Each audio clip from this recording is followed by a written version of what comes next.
निरुत्तम कुंजाम चोबा ठाकुर टोला वाले, उसका मोबाइल नंबर है 88 48 12 36 40। आयो हाय गोरी झूला बांधाओ,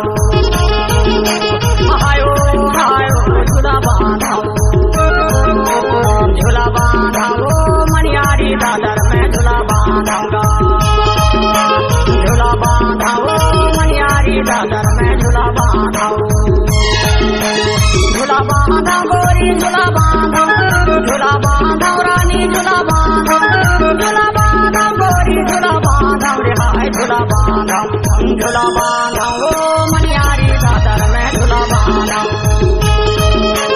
झूला बांधाऊंगा मनियारी दादर में झूला बांधा।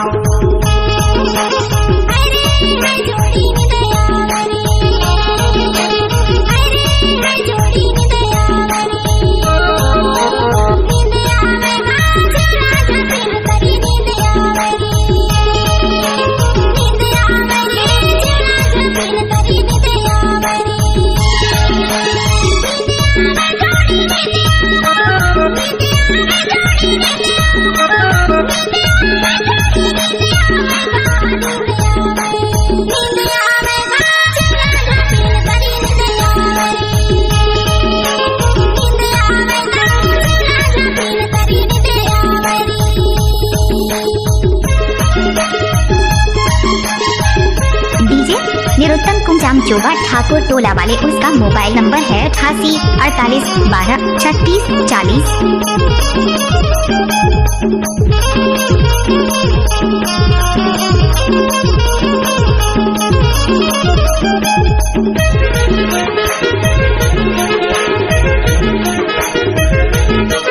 जानी रे जानी आमार जानी, जानी रे जानी आमार जानी, दिलेरवा से गोरी लागे है पानी रे हाय झूला बांधा, झूला बांधा गोरी मनियारी दादर में झूला बांधा,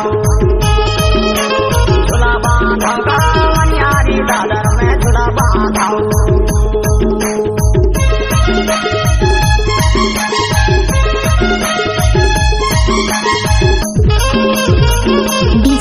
निरुत्तम कुंजाम चोबा ठाकुर टोला वाले, उसका मोबाइल नंबर है 88 48 12 36 40।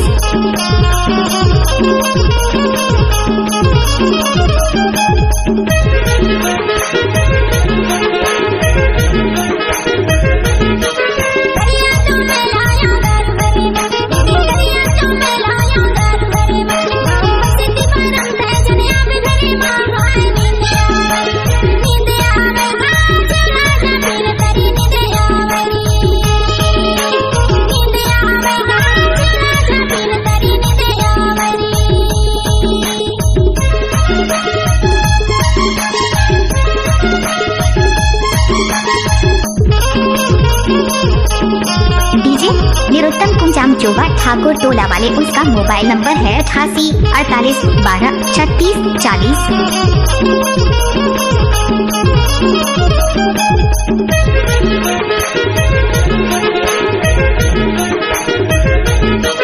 नाया वे मन में रेगाल संगामा, नाया वे मन में रेगाल संगामा, मैं पानी न सोहा वे पिकार तना मारे हाय झूला बांधा, झूला बांधा ओ मनियारी दादर में झूला बांधा,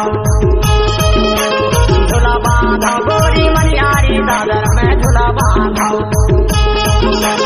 आयो हाय गोरी झूला बांधा, आयो आयो झूला बांधा, झूला बांधा ओ मनियारी दादर में झूला बांधाऊंगा, झूला बांधा ओ मनियारी दादर में झूला बांधा, झूला बांधा गोरी झूला बांधा, झूला बांधा रानी झूला बांधा, झूला बांधा गोरी झूला बांधा रे हाय झूला बांधा, झूला बांधा ओ मनियारी दादर में झूला बांधा, झूला बांधाऊंगा मनियारी दादर में झूला बांधा,